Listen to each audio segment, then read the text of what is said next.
If you enjoy what we do, please support the channel by giving the video a like.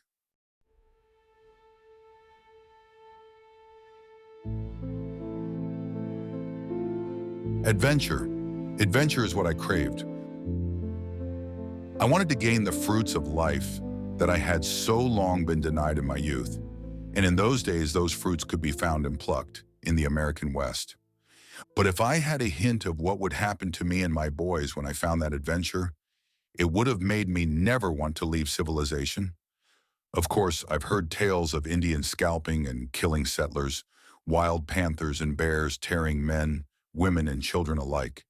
But the tale like you're about to hear often go deaf on the ears of the common folk, those likely to want to settle the West like I did.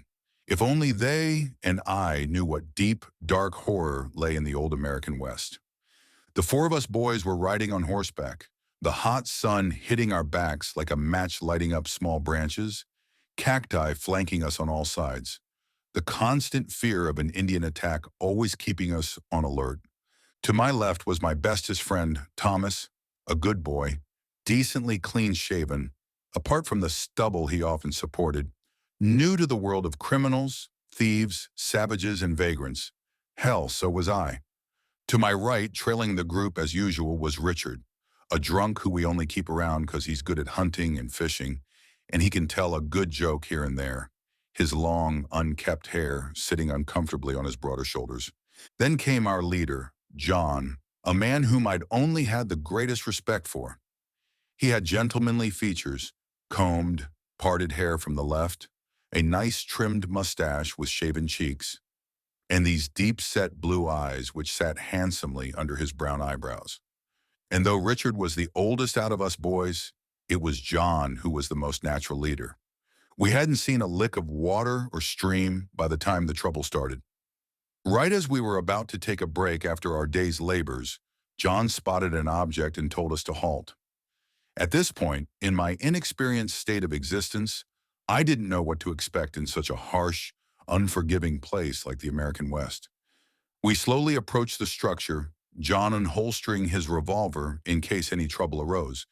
When we got to the mysterious device, the crew and I realized that it was an abandoned wagon of some pitiable family who saw their end, most likely taking form in the scalping that I heard the papers talk about. "It's pretty run down, boys. Let's strip it of any usefulness," said John. When we pulled away the sand-ridden white tarp, however, the bones of 3 distinct family members lay there, the stench of death hitting us immediately. There lay a family of 3, so we thought, under the tarp, their faces torn and bones broken, and eyes, what's left of them, looking upon the heavens and their gaunt expressions exhibiting the greatest despotisms the world had to offer at their point of demise and exit from out the world, from whence they demised. We took whatever valuables lay with the perished, flies leaping over us like stuntmen over horses at a circus, clothing, watches, ink, instruments, incongruent food scraps. Whatever lay with that godforsaken family we took, or thought was worth taking. Though I noticed something particularly odd, scratch marks. Not just those that the common grizzly bear would make, but an actual sign from another heathen dimension whose calling to our land stripped whatever inhabitants traveled through. "The hell you think happened to these poor folks, Capt?" said Richard. "The hell if I know. But since there are so many leftover valuables in the scratch marks, I'd reckon that it was a sort of band of critters, wolves, coyotes, maybe even one lone bear, but likely not a man or men," responded John. "Oh, well, I don't think any of them can do this, but I've heard of stories of lions from Africa traveling with those traveling circuses and getting loose and mauling people and families," Richard in his usual daze said. I interjected, saying that it's unlikely that a circus would travel through these uncivilized parts of the West. Then we heard the cry of Thomas, who ventured further up the trail to investigate whatever this crime scene had else to evidence. We ran over, seeing Thomas stepping slowly backwards towards our approaching direction, his tired eyes set upon whatever old ancient horror he uncovered. Stepping by his side, our firearms at our ready, we too gazed upon that same esoteric finding, which culminated in our knowledge that there were more than 3 family members. 5, actually. Holstering our devices, holding our noses with our dirty fingers, we saw the bleached bone of the child stragglers, yet interestingly, with their organs plastered around the palace, like a painting of a monarchical castle in Europe, furnished with the pale, dusty red blood of their forefathers that reflected the ever-clear blue sky above. Fending off the vultures and snakes and other animals that also did their own investigating, we noticed that there was a femur there, a rib there, an ulna there, a long, complete vertebrae strewn out upon a sun-hot rock, a scene straight out of an account of a Jack the Ripper victim. The top of 2 sun-bleached skulls, along with their forgotten bottom mandibles, were organized like a compass in that dry dirt.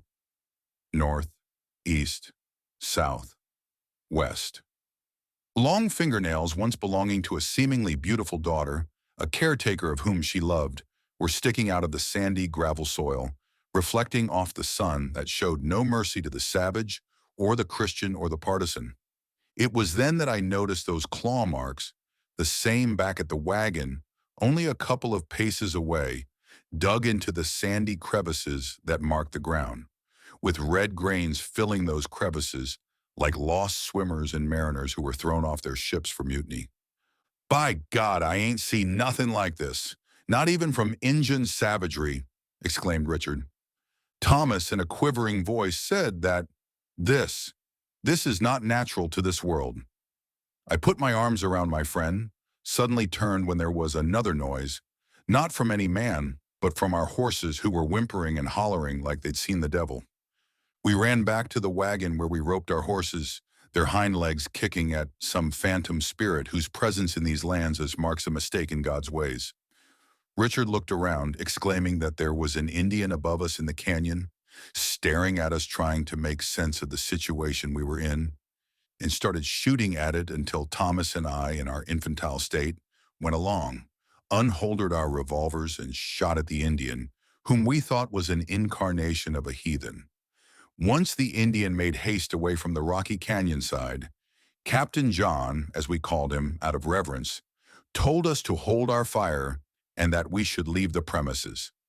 We followed our captain, to a word, scrounging up whatever we needed for survival in these harsh, untrodden lands. Set forth we did west, out of the canyon, and that wagon tomb, trailing along behind the other members, only hoping for our dour survival. It seemed that days, weeks, maybe even millennia, went by before we felt safe enough to set up camp. Passing by an old water well, by the way. The water evaporated like souls from the bodies of those who fought in all wars past. The camp we made was bordered by rocks on 2 respective sides. Good repellent from the wild savagery that lay across these western lands. The trees, old and crusted in their old and venerable age, had their dry branches extended down into that dehydrated soil. Spiders, scorpions, snakes, rats, the whole lot of them proving themselves to be greater nuisances than the Indians themselves. It was getting dark, so we knew we had to establish some sort of artisan fortification if we were to have a chance of survival in the land of the ceaseless mortality.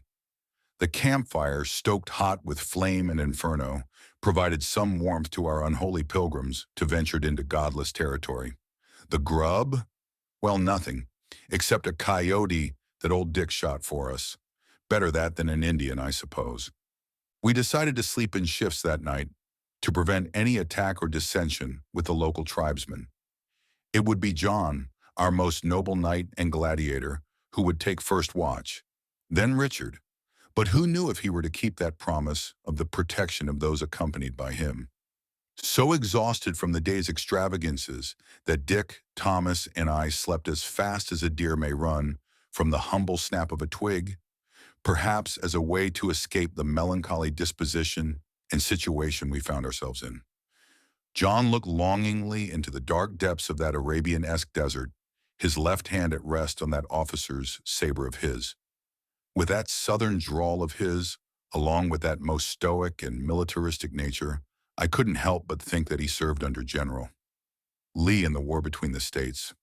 I awoke, the night still as dark as ever, the last flame of the fire breathing its last breath before it extinguished into oblivion, like all the pitiful souls of man would. Looking around, I saw that everyone, yes, including that most lamentable Richard, was asleep, our guard down, my senses stinging with anxiety. I looked to my left, and perhaps because it was so dark, I could not see Thomas. Something seemed off.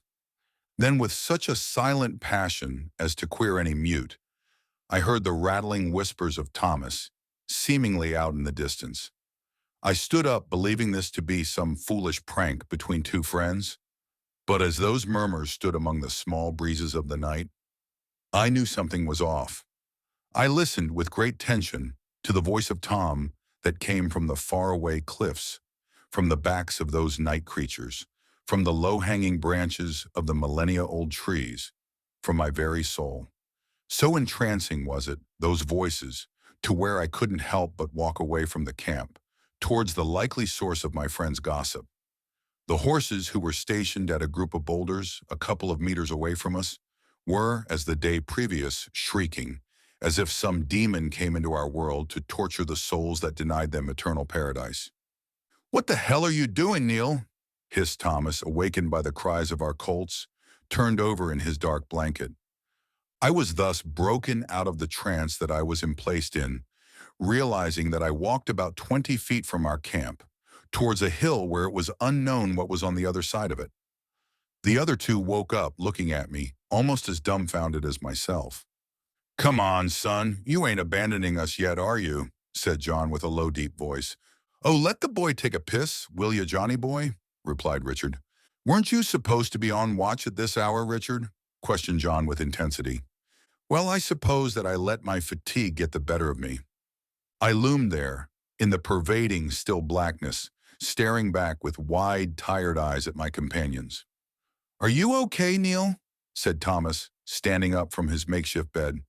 "Yeah, well, I swore I just heard your voice over that there hill, whispering and whatnot. I've been here sleeping until I heard the horses, for whatever reason, hollering, likely because you were a disturbance to their rest."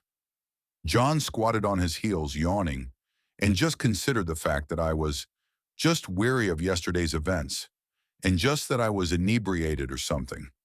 "Get some sleep, fellers. The journey to our Zion," said with a sarcastic tone, "is not an easy, restful journey. I had no time, no reason to think about my eccentric actions. Thus rest took me into her embrace. The next morning didn't provide much of an extravagance, as did the night preceding it. Bygone winds of Neanderthal howled pervaded the lands, cactus brushing on our horses' legs, falcons and eagles swooping down to earn a meal of reptile snakes. We passed by the occasional dilapidated outhouse or former dwelling of a settler or Mexican family. The only thing on my mind, though, was the former night's trespasses into my soul.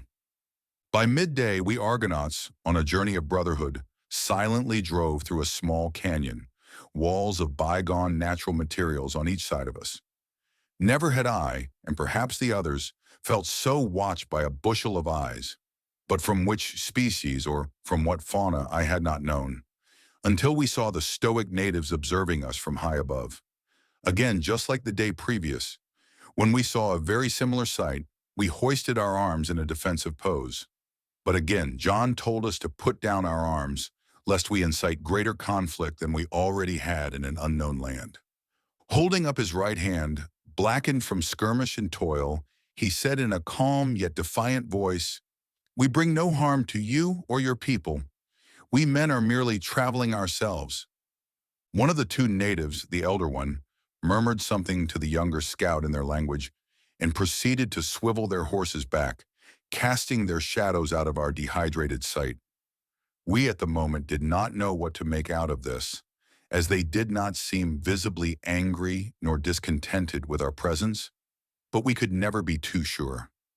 John led our band of pilgrims further through the canyon, which held so much history of the world, of men and beasts alike, in its bosom, a true wonder. When we were approaching the end of that ravine, right when the incline was just mere meters from us, the two natives rode their horses down to face us, their faces, as stated before, not showing anger, yet still exhibiting caution and prudence. Richard, always ready for a fight, so much that he never holstered his six-shooter, aimed only mere inches above their feathered heads. John, in response, being on the right of Dick, snatched his iron and pistol whipped him across his face, which really shut the man up. "I apologize for my friend, he can get rather rancorous," exclaimed John to the strangers, a hint of a smirk buried in his corner lip. The young scout moved closer to us, eyes kept on John, except for the few, quick glances to Thomas and I. The scout's horse's head was adjacent to John's, and the scout spoke, in decently clear English, "White man don't belong. These lands are cursed. Demons and spirits roam all around. You bring war. We maintain peace. White men make those spirits angry, and they will hunt you if you do not leave." Thomas looked at me for a brief second, unable to process what he was saying. I had the same issue. But during those small intervals of sight between the scout and us, we, or at least I, noticed that the scout's left eye was peculiar, off. It was a mix of those classic dark brown aboriginal eyes, but with a strong hint of a light, peculiar green, that from my view was in the shape of a thunderbolt or arrow, a feature that was maybe odd for him, yet made me sympathize more with his station. "Now I don't disagree with you, sirs," replied John, "and we're only passing by real quick, further into Arizona territory until we cross from here, New Mexico." "Go quick then, and tell others not to come," said the scout. With that, the scout and the elder turned back, went up the incline, and disappeared from our sight. "Now why the hell would you let that savage tell us what to do? And why would you defend him? Hit me, for their sake," yelped Richard. "Well, Dick, though I have no doubt that you've seen many of the despotisms that life has to offer, when you've seen the horrors of life's existence, that I've seen, even partaken in them yourself, you are quick to find that the white man can do much more to destroy each other than the Indian to the European," calmly asserted John, looking down on the dirt, his cadence that of a stoic philosopher. We thus set course again to the west, the ominous word of the scout reminding us that we, rather than the Indians, are the heathens in unforgiving lands. Not too far from that encounter was Fort Wingate, where we band of travelers rested temporarily, obtaining foodstuffs and other resources. We crossed the border into the Arizona territory, where, out of sheer desperation, we decided to take up camp soon so that we could straighten our bearings. After traveling miles and miles through dry, arid desert, as we had done so long before, following the person in front of us like a line of ants, our heads hung low, watching various critters dart from the hooves of our horses, we spotted an odd-looking white structure ahead of us, clearly not in the classical English/American style we were used to. John told us to stop where we were, as he would venture into the unique building that we slowly neared with skeptical inquiry.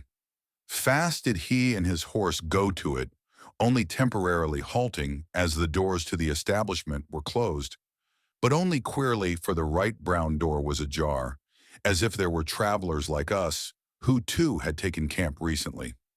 Mere minutes after John and his horse entered the structure, he came out walking, opening the brown doors, and raising his hand and whistling for us to approach. Once we were in imminent proximity with this edifice, our horses were disturbed by some unseen, dark presence that surrounded it. It was only John's horse, that old stalwart war horse, that was seemingly not disturbed by said dark, macabre energy. I too noticed that there was a dark gold cross that adorned the top of the doors, which communicated to us that it was an old Spanish mission, long forgotten as the old conquistadors themselves, but only to some. Once entering the mission itself, Thomas noticed that there were a multitude of scratches that decorated the doors themselves, as if there was a struggle not to keep something in, but out. However, we dared not allow these abhorrent hints get to us, for what we needed was not phantom ghost stories or supernatural histories, but rather much-needed rest. Yet after we dismounted our wearied horses, the more we looked around the mission, the more disturbed the event that we supposed to occur there became. Pieces of wood, cattle sacks, iron, chipped white paint from the walls, more crosses, all became affixed in our view, as this place's holiness was corrupted by an immoral, odious force. But if there was any one thing confined within those walls, half illuminated by the setting sun over us, there was no main roof of the mission, merely multiple small structures within its walls. It was the thing that was blocked by the crouched sight of John and Richard, who were curiously studying some wretched sitting object. This object, so it seemed, what it was a beaten skeleton of a priest situated in a dark corner of the mission. His clothes ripped, his bottom jaw snapped clean off, his rib cage was exposed, as if some mountain lion had pursed its claws into the man, releasing his organs and blood and bones onto the ground in front of him. Truly a grisly sight to behold. Near him was a hunting knife that he was attempting to use against his mysterious attacker, but to no avail, and a bronze crucifix was held in his right hand. A last-ditch attempt to ward off this satanic being. Thomas and I instinctively unholstered our revolvers, expecting a beast to prey upon us at any second, after corralling us into its attack zone. But when looking around at this false pursuer, Thomas saw above the doors but inside the mission. Rather than outside, instead of a Christian cross, there was instead a deviant symbol. But just as we two were about to inspect it, our horses started howling and kicking up their hind legs, as if to fight an unseen foe that was near them, or us. "Dick, secure the horses, and Neil, bar the doors shut," commanded John. Thus we did just that, with Richard pulling on the harnesses of our disturbed stallions, and I running towards those scratch-stained brown doors, pushing as hard as I could in order to secure our survival. The wind stopped suddenly, and we all at the same time noticed. An eerie energy was felt by all, but unknown to all. However, since the sun was setting, we had no time to dwell upon our unforeseen circumstances. So as Richard recommended, we gathered whatever in that place that could burn, so we could start a nightlight fire.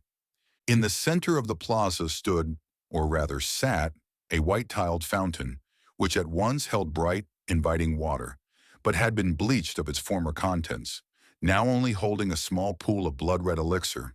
We did not care in the moment, however, so we placed all flammable scraps into that fountain, blazing it alight, illuminating the crevices of that small plaza and all its darkened walls that we could not see previously. Thomas, still in wonder at that unknown symbol we saw earlier, obtained a long piece of wood sticking out of the fire. Its tip blazed with orange light. Quickly did he, and I behind him, walk to those doors and, when we were in sight of the symbol, squinted to see all its quaint features. We both knew what we were seeing was not of any American or Christian or even Spanish origin, but of some unknown, perhaps aboriginal significance. For it was, from our observation, a carving of two arrows pointing to each other, with 4 fletchings each, with a black circle between those facing arrows. We, in our ignorance, of course, did not have the ability to decipher this symbol, so we left it, walking and scanning the inner walls of the mission to find any more clues to this puzzle.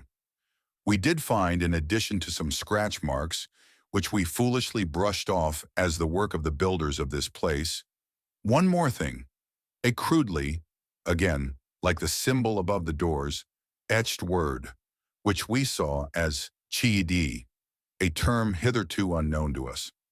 But since we knew the word was not of Spanish or English descent, we called over John, who was talking and planning with Richard about our situation and next steps.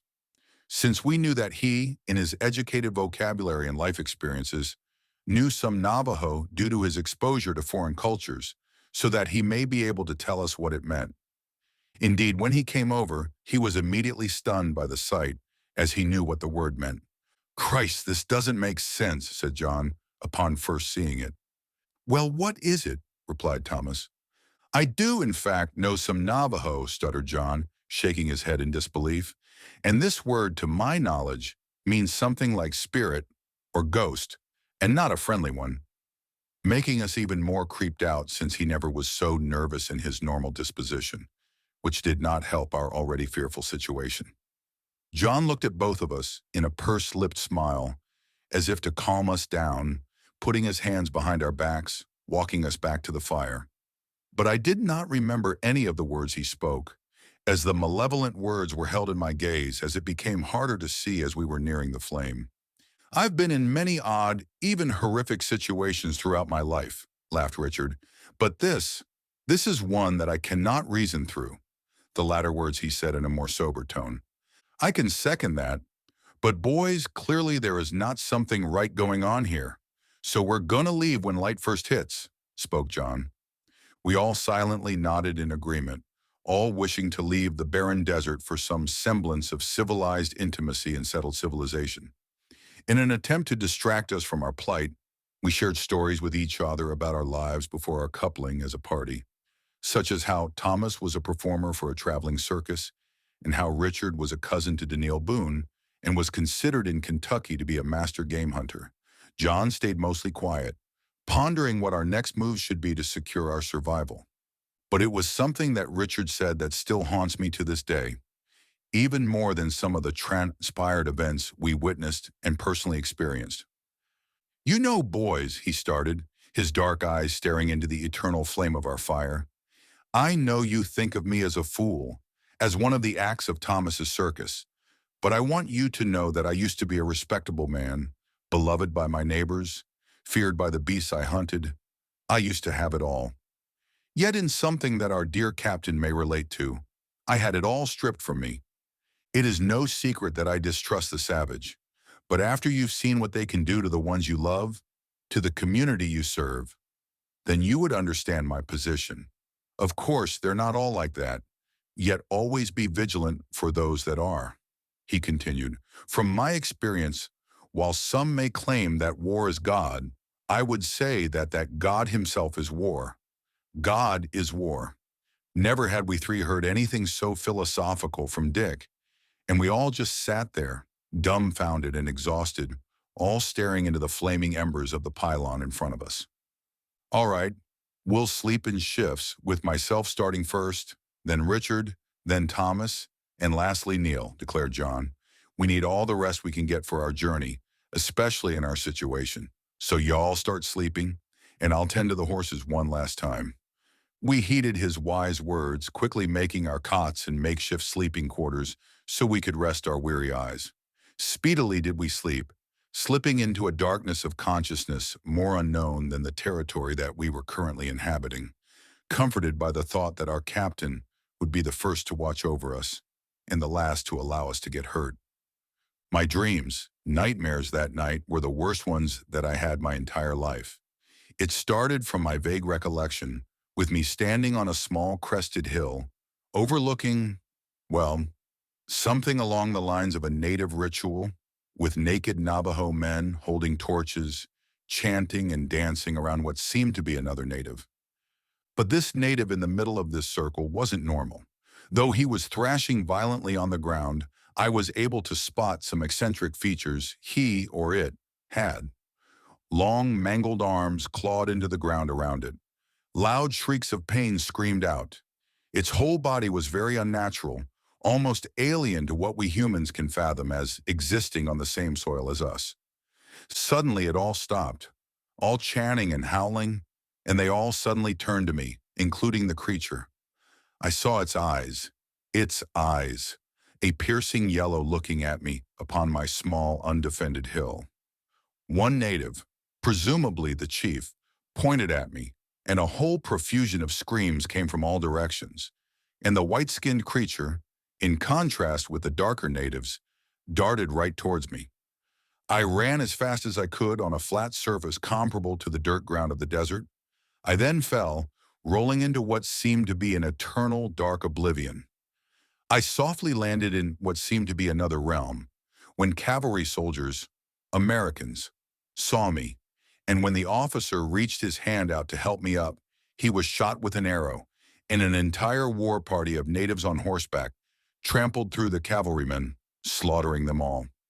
I heard through all the chaos a deep growl behind me, only to be that white creature I saw before. But before I could make out all its features, or had the chance to fight back, I was, I believe, Bitten and swallowed by the creature, this yellow-eyed devil, engrossed once again into the darkness that I was enveloped it when I first laid to rest. Then I awoke. In a groggy state, my eyes bloodshot from the horrors of my nightmare, which I could only interpret as an omen, I lifted my head up around me to see great calamity. Thomas, my dearest friend, was convulsing on the ground, screeching many profanities in foreign tongues, while John and Richard were pinning him down in a crude attempt to calm him. Thomas abruptly stopped from his violent fit, exhausted by the pretensions and actions of his comrades. He leaned up, out of breath, sweat secreting out of every available orifice on his body, his mouth trembling as if he was to say something. He looked down onto his skinny bosom and, lifting his blood and sweat-stained shirt, revealed there to be a carving, but not one that was man-made. Rather, from what we could gather, all huddling and surrounding our broken and sick friend, was that it resembled a deer's skull, with antlers protruding so far that it scarred Thomas's nipples, the blood being from an etching of red eyes. It was the same monster I saw in my dreams mere minutes before. This is all insanity, I thought. But Thomas wasn't the only one of our ever-growing, pressing problems. I had noticed that, after I awakened, there was a terrible, conniving stench that reeked the mission, but I realized that it was not coming from Thomas. Instead, it had been from one of the corners of the place, specifically from the horse pen. With John consoling Thomas, Richard and I were so entranced with the sight that we saw at the pen. There was a blob of meat, bones, organs, tissue, fur, all together melted in the corner, causing a plaguish vapor to arise from that scene. It was our horses, or what used to be them. Trailing up the wall behind was more blood and scratches, the same scratches that we noticed the day prior. Whatever malevolent force had terrorized the mission's former inhabitants also terrorizes not just our horses, who met a terrible, bloody, silent end, but also one of our own crewmates. Whatever beast did this was able to scale a wall not less than 15 feet, slaughter all 4 of our horses, and climb back up in silence. This could not stand.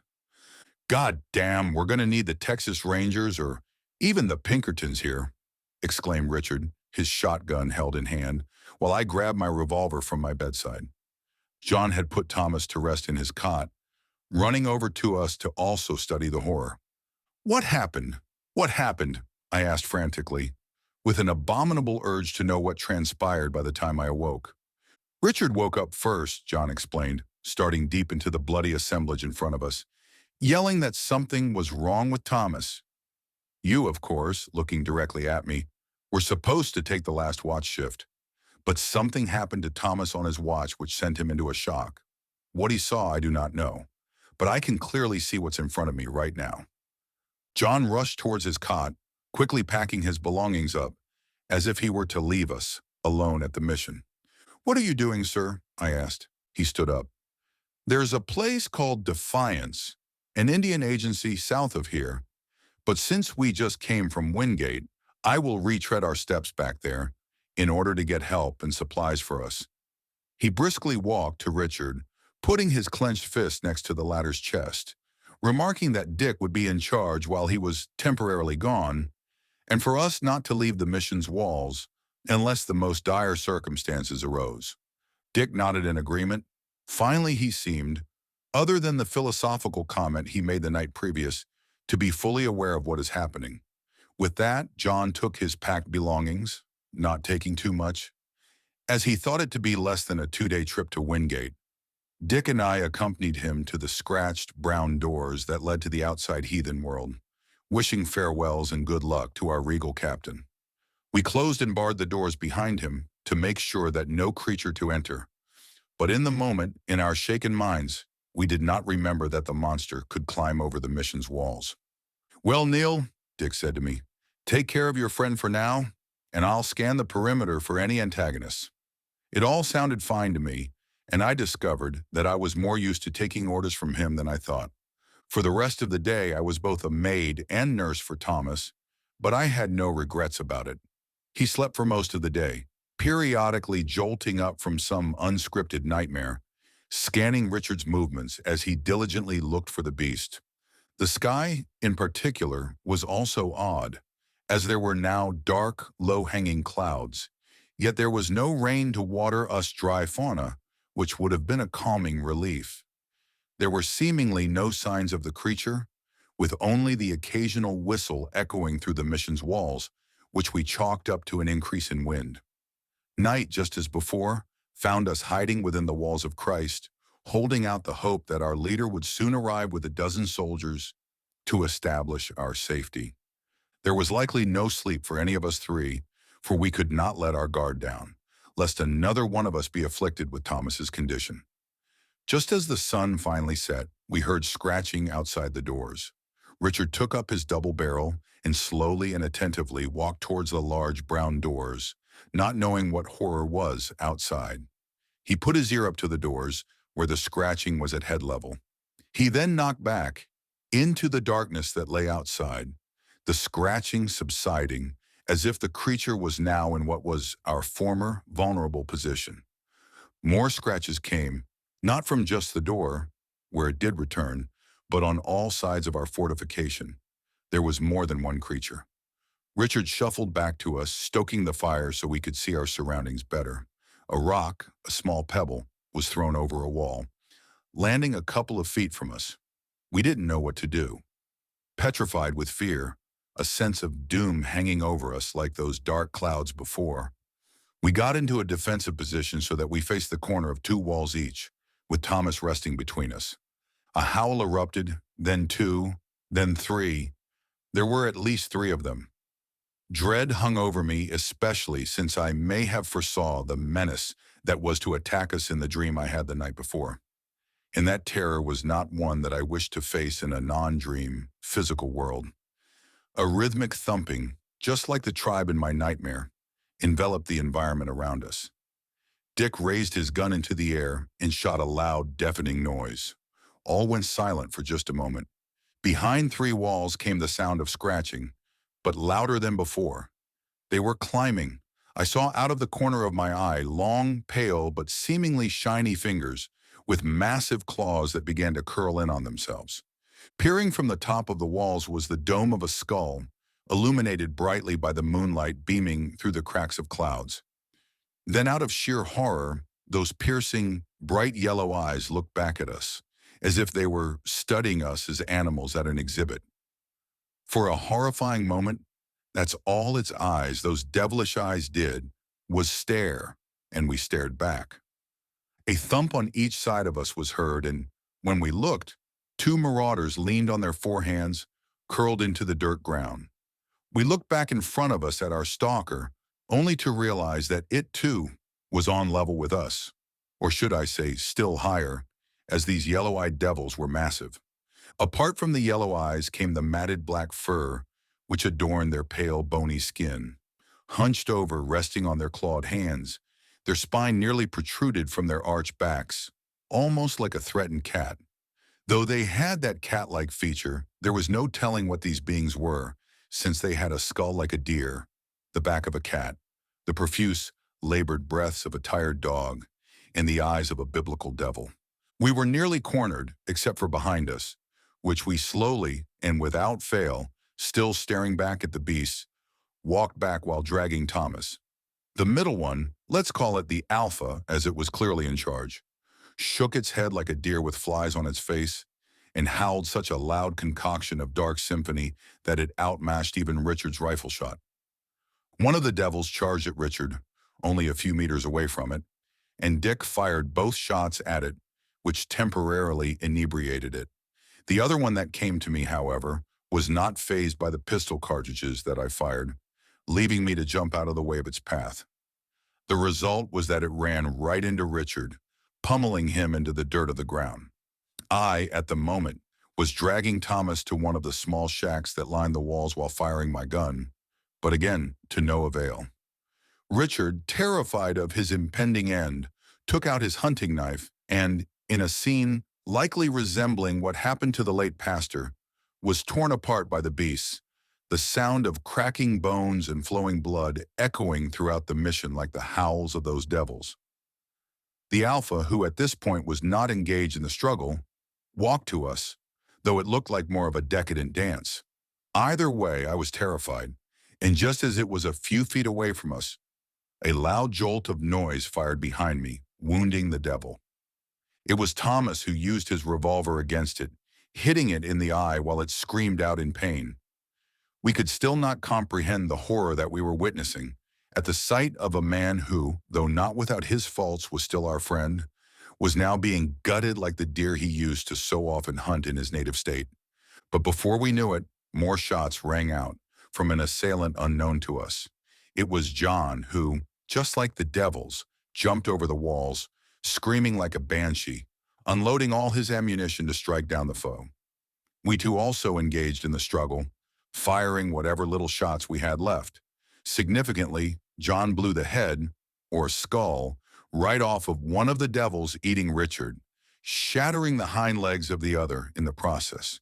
He ran over to us, the Alpha still sorrowing over its wounds, responding to our frantic questions about how he was here too early, with an explanation that he passed out on his way to Wingate, awaking when it got dark, and ran back to us as quickly as he could.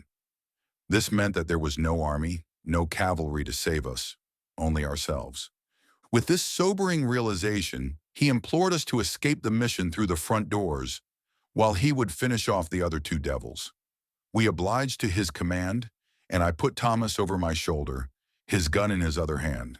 We limped closer and closer to the exit, what may be our salvation, scurrily looking over my shoulder to see the melee. John did finish off the devil with the shot legs, it being unable to travel properly. The Alpha not in sight, John poured alcohol out of a bottle on the two dead devils, using a piece of wood from the fire to light them ablaze. In the meantime, since I was the only one capable of doing so between the two of us, I was removing the barricades that ornamented the locked doors. Once I finally unblocked them, I again took Thomas over my shoulder, looking back to see that John was running towards us. We were safe. A large black husk came crashing down between us in front of John. The Alpha came back, likely hot with rage from Thomas's shot at its yellow-eyed vision. Due to the size of it, we could not see the struggle between it and John, but the former bested the latter. Thomas and I could only stare at the devil as, after some shots originating from John, it ate into our beloved captain. We needed to run, but we had no mental or physical capacity to do so at the moment.